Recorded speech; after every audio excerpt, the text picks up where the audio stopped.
वतन की फिक्र कर नादान, कयामत आने वाली है, तेरी बर्बादियों की निशानी होगी आसमान में। समझ जाओ हे भारत वालों, ये बर्बादी आतंकी, ये कई बार देश की आम आवाम और हुक्मरानों को जागृत करने वाला ये सैर, कालजयी सैर जो सुनाया, पर सुनाए किसी। कल लाल किले, कल शाम इसी समय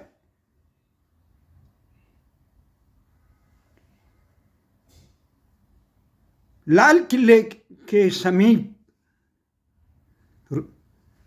लाल बत्ती के समीप एक कार में विस्फोट होने से अनेक लोग मारे गए और दर्जनों घायल हो गए।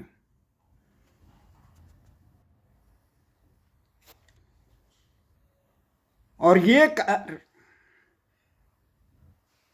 पूरा देश हिल गया।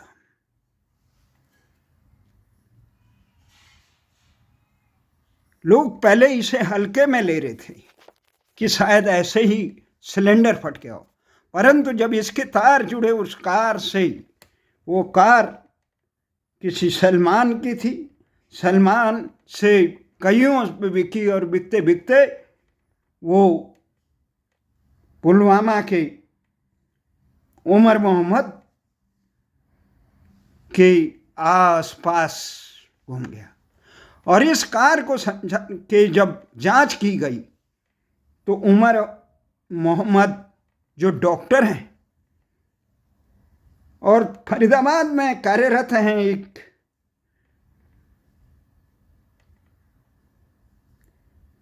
और जिस पर जैश ए मोहम्मद के आतंकी मॉड्यूल से जुड़े होने का संदेह पहले से व्यक्त किया गया। चंद दिन पहले आतंकी, इस गिरोह के कुछ आतंकी पकड़े गए, उनसे इनका नाम आया। और उसके बाद जब फरीदाबाद के उस क्षेत्र में उनके घर के आसपास 2900 किलो विस्फोटक मिला,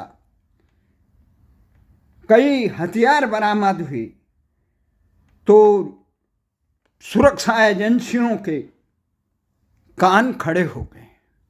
और ये हर बार होता है, चाहे संसद पे हमला हो, पुलवामा में हमला हो, उरी में हमला हो, पठानकोट में हमला हो, बंबई में आतंकी हमला हो। आखिर सवाल ये उठता है, आखिर भारत वाले कब जागेंगे? और ये जो हमला है, इस हमले के बाद तुरंत जिस प्रकार से गृह मंत्री अमित शाह तुरंत इस कार्रवाई, गुनाहगारों को पकड़ने के लिए, दबोचने के लिए जो स्वयं इसका कमान संभाली, उन्होंने सारी एजेंसियां लगा दी। इससे ये साफ हो गया कि भारत चारों तरफ से गिरा, न केवल अमेरिका के निशाने पे है, न केवल चीन के निशाने पे है, न केवल पाकिस्तान के निशाने पे है, अपितु भारत के अंतर भी इस प्रकार के आतंकी संगठन हैं जो भारत के अमन, चैन और शांति, विकास और एकता, अखंडता को खंडित करना चाहते हैं। इसका क्या कारण है कि बार बार भारत पे आतंकी हमला होता है? कई इस बारे में बात हो गई, कई चर्चाएं हुई, देश के तमाम राजनेता इस पे अपनी संवेदना व्यक्त कर रहे हैं। कांग्रेस के वरिष्ठ नेता राहुल गांधी हो, सोनिया गांधी हो, प्रियंका गांधी हो, खड़गे हो, या देश के अन्य पार्टियों के हो, प्रधानमंत्री मोदी सहित तमाम इस चीज के बारे में गहरी चिंता व्यक्त। परंतु देश का आवाम जानता है कि आखिर भारत पे ये निरंतर हमला क्यों हो रहा है, आखिर इसका क्या कारण है। जिस प्रकार से सारे देश में इस हमले के बाद सुरक्षा एजेंसियों को चौकस कर दिया गया, उसके बावजूद हमने देखा जिस प्रकार से इजराइल पर एक आतंकी हमला हुआ था गाजा से, हमास का, उसके बाद जब इजराइल ने इस प्रकार का जवाबी हमला किया तो उनकी हिम्मत नहीं आई कि गाजा इजराइल पे फिर उस प्रकार का हमला करें। रूस के खिलाफ जो नाटो ने 32 देशों ने घेराबंदी करके यूक्रेन के सत्तालोलु राष्ट्रपति जेलेंस्की को मोहरा बनाकर यूक्रेन को तबाह करके रूस के खिलाफ संघर्ष करने के लिए लिया, रूस के खिलाफ लड़ने के लिए किया, तो रूस ने उनका ऐसा मुंह तोड़ जवाब दिया कि पूरे यूरोपीय देश, नाटो देश ही नहीं, अमेरिका भी अब रूस की शर्तों को मानने के लिए यूक्रेन पे कई बार दबाव डाल रहा है। वही भारत के लिए बात है। अभी कुछ समय पहले पहलगांव में जो हमला हुआ था, जिसके बाद भारत ने बहुत मजबूती से ऑपरेशन सिंदूर चलाकर पाकिस्तान को मुंहतोड़ जवाब देने की कोशिश की, परंतु जिन परिस्थितियों में, जिस दबाव में, जिन परिस्थितियों में ये ऑपरेशन बंद किया गया, वो देश के आम जनमानस का गले नहीं घोटे। भले ही भारत सरकार विरोध करे कि ट्रंप के दबाव में आकर हमने नहीं किया, पर परिस्थितिजन्य साक्ष्य तमाम ऐसे हैं कि ट्रंप ने जब 5:30 बजे अपना ट्वीट किया, उसके बाद भारत और पाकिस्तान ने अगले दिन लड़ाई नहीं की।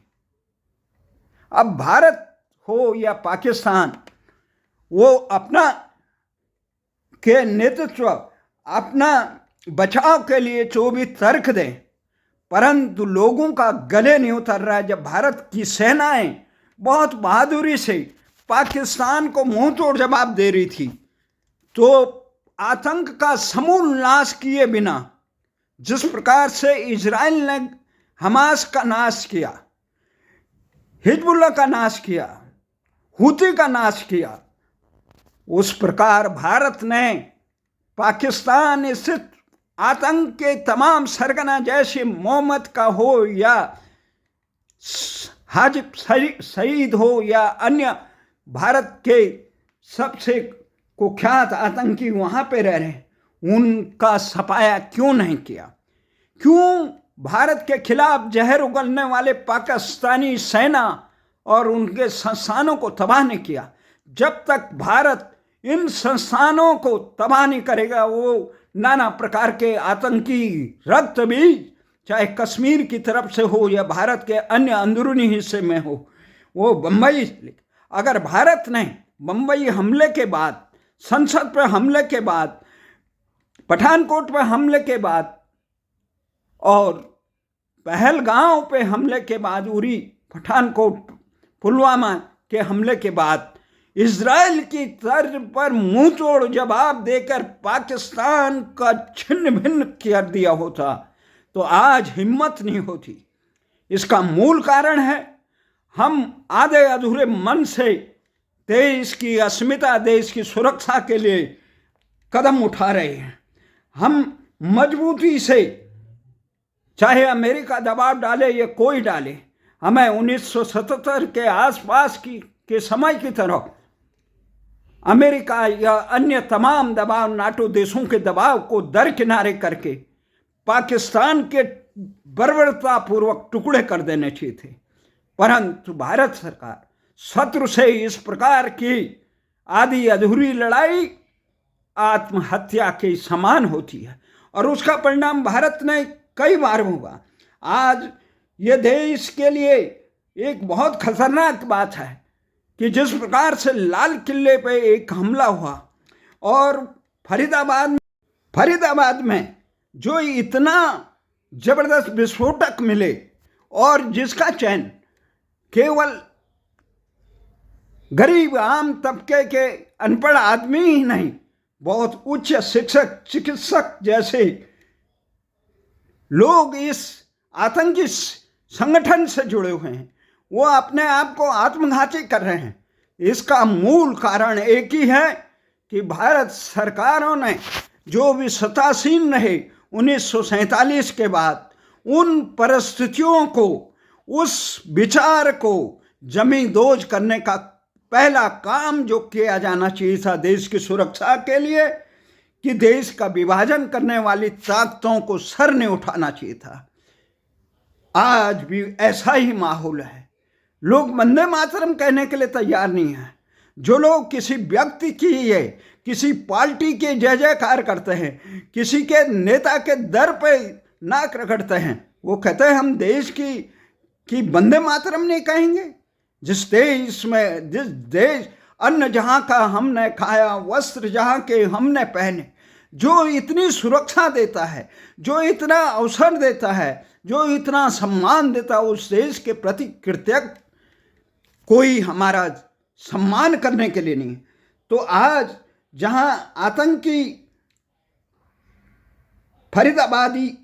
फरीदाबाद के आतंकी मॉडल के सदस्य, चाहे मुस्लिम हो या डॉक्टर अदील अहमद राठेर हो, तारिक हो, सजाद अहमद हो, हासिम हो, ये जैसे मोहम्मद के सदस्य हो या कोई आतंकी संगठन, जिस प्रकार से तमाम 47 के बाद 8 दशक बाद भी आज भी देश की सरकारें देश के आम जनता को जाति, धर्म, संप्रदाय, क्षेत्र से ऊपर उठकर भारतीय नहीं बना सके, वो भारतीय तक नहीं जोड़ पाए, वो देश की उस मानसिकता को नहीं मिटा पाए। इसका मूल कारण है देश के सारे हुक्मरान केवल अपने स्वार्थों को वरीयता देते हैं, अपने दलों को वरीयता देते हैं, अपने कुर्सी को वरीयता देते हैं। उनका कहीं इस प्रकार से ईमानदारी से अगर काम किया होता तो देश की लोकशाही आज न्यायपालिका में लोकशाही होती। केवल 300-400 परिवारों का परिवार का शिकंजा नहीं कसता, लाखों करोड़ों केस पेंडिंग नहीं होते। इस प्रकार से जो देश भारत में किस प्रकार से आतंक के खिलाफ आधे अधूरे मन से लड़ रहे, जो आतंकी भारत को तबाह कर रहा है आतंकिस्तान, उसके साथ क्रिकेट खेल रहे हैं और कह रहे हैं राष्ट्र का निर्माण। गोली और पानी एक साथ नहीं चलेगा। तो क्रिकेट खेलने के लिए ना कहीं इस प्रकार की मानसिकता जब देश के हुक्मरानों की रहेगी तो देश में आतंक को से कैसे उबर पाएगा। बहुत ईमानदारी से सत्ता रहे न रहे, देश में ऐसी व्यवस्था होनी चाहिए जो आतंक के विचार ही सर न उठा पाए। पहले तो सबसे पहले जिन लोगों ने अंग्रेजों का साथ देकर देश के विभाजन के लिए मुस्लिम लीग का साथ दिया था, उन लोगों का पहला नैतिक फर्ज था कि वो पाकिस्तान के साथ चले जाते। फिर भी अगर वो भारत में रह गए तो ईमानदारी से भारतीय संस्कृति को आत्मसात करके अपने धर्म की आज़ादी हो, जहाँ पे धर्म की आज़ादी हो, जहाँ जीने का अवसर हो, भारत में बिना जाति संप्रदाय, बिना क्षेत्र के भेदभाव के शासन सबके लिए हो, सबके कल्याण के लिए हो, इस प्रकार का शासन होना चाहिए। परंतु राजनीतिक दलों ने अपनी कुर्सी को बचाने के लिए, अपनी सत्ता को बचाने के, जिस प्रकार से जातिवाद का और क्षेत्रवाद, संप्रदायवाद का जाहिर कर दिया, ये भारत के लिए एक बहुत खतरा है। अगर भारत के हुक्मरानों ने रूस और इजराइल से सबक लेकर, चीन से सबक लेकर, चीन में आज कोई अलगाववादी विचार क्यों नहीं पनप सक रहा है, वो इसलिए नहीं पनप सकता, वहाँ चीन ही राष्ट्रवाद सबसे श्रेष्ठ है, चीन को मजबूत बनाने का है। यहाँ भारत को कमजोर करने के लिए जो ताकतें लगी, घुसपैठ से, चाहे बांग्लादेश से घुसपैठ हो, रोहिंग्या घुसपैठ हो या अन्य आतंकी घुसपैठ हो, उनको संरक्षण देने का काम किया जा रहा है। कौन कर रही है? इस देश में इस प्रकार की व्यवस्था को सुधारना होगा। हमें देश के आम जनमानस को ये समझाना होगा कि देश की सुरक्षा महत्वपूर्ण है। नहीं तो सीरिया की तरह, गाजा की तरह, तबाही के अलावा कहीं कुछ नहीं है। आज यूरोपीय देशों ने जो भूलें की है उसका परिणाम उन्हें भुगतना पड़ रहा है, चाहे फ्रांस हो, जर्मन हो, स्पेन हो, इटली हो, उनको भुगतना पड़ रहा है। जो लोग अपने देश की रक्षा जापान की तरह नहीं करते हैं, इजराइल की तरह नहीं करते हैं, चीन की तरह नहीं करते हैं, रूस की तरह नहीं करते हैं, उन देशों को कमजोर होना पड़ता है भारत की तरह। और संसार में अगर सबसे ज्यादा खतरा कहीं है और सबसे ज्यादा लंबे समय तक जहां आक्रांताओं का हमला हुआ, चाहे मुगल आक्रांता हो, चाहे फिरंगी आक्रांता हो, फ्रांसीसी आक्रांता हो, पुर्तगाली आक्रांता हो या अन्य आक्रांता हो, जिन्होंने देश को लूट खसोटने के लिए, दूस पे कब्जा करने के लिए काम किया, उन आक्रांताओं के हमलों के बाद आज भारत में अगर आम जनमानस ही नहीं, देश के हुक्मरान भी उदासीन है, इसका मूल कारण है देश की शिक्षा व्यवस्था, नीति निर्धारकों की कमजोरी। और इसको जब तक नहीं सुधारा जाएगा, देश हम रहे न रहे, राष्ट्र सबसे आगे रहे। आज मैं हैरान रहा हूं उस समय जब अभी आतंकिस्तान के साथ क्रिकेट खेलने जा रहा था और उस समय भारत के तमाम राष्ट्रवादी संगठन शर्मनाक ढंग से मौन साधे हुए थे। ये मौन आत्मघाती, राष्ट्रघाती होता है। जो अपने स्वार्थों में डूबे लोग हैं उनका मौन तो समझ में आ जाता है, परंतु जो अपने आप को नैतिक कहते हैं, राष्ट्रवादी कहते हैं, वो केवल दलीय निष्ठा के साथ अगर अन्याय का खिलाफ नहीं करते हैं तो ये राष्ट्र के लिए बहुत गंभीर है। आज हम ऐसे मोड़ पे खड़े हैं, अगर आज भी हम कुंभकर्णी ईद में सोए रहे, संसद पे हमला हुआ हम सोए रहे, यहाँ पे कारगिल में हमला हुआ हम अमेरिका के दबाव में केवल विजय तक ही सीमित कर पाए, उसके बाद पठानकोट में हमला हुआ हम आईएसआई को जांच के लिए बुला पाए, इतना शर्मनाक हालत। बंबई पे हमला हुआ हम कुछ नहीं कर पाए। आज एक साहस हमने पहलगांव में आतंकी हमले के बाद ऑपरेशन सिंदूर किया था, उस सिंदूर को परिणाम तक नहीं पहुंचा पाए, वो भी अमेरिका और अन्य विवादों में, दबावों में परिणाम आने से पहले ही कुंद कर दिए गए। इसलिए अगर हम मजबूती से भारत विरोधी तत्वों को रोंदने के लिए तैयार नहीं है तो वो समय दूर नहीं है जो भारत में इस प्रकार से आतंकी हमले, जिस प्रकार से जो बताया जा रहा है फरीदाबाद में कि चिकित्सक किस प्रकार के जहर और विस्फोटकों से देश में लाखों लोगों को तबाह करने की योजना बना रहे थे, करने रहे थे, भविष्य में बहुत भयानक है, इसकी चिंता करनी चाहिए। आज यहाँ विस्फोट हुआ, कल वहाँ विस्फोट हो सकता है। अगर इन पे मजबूती से अंकुश नहीं लगाया तो देश में बहुत पछताने के लिए भी समय नहीं मिलेगा। इसीलिए वतन की फिक्र कर नादान, कयामत आने वाली है, तेरी बर्बादियों की निशानी। जय हिंद, जय भारत।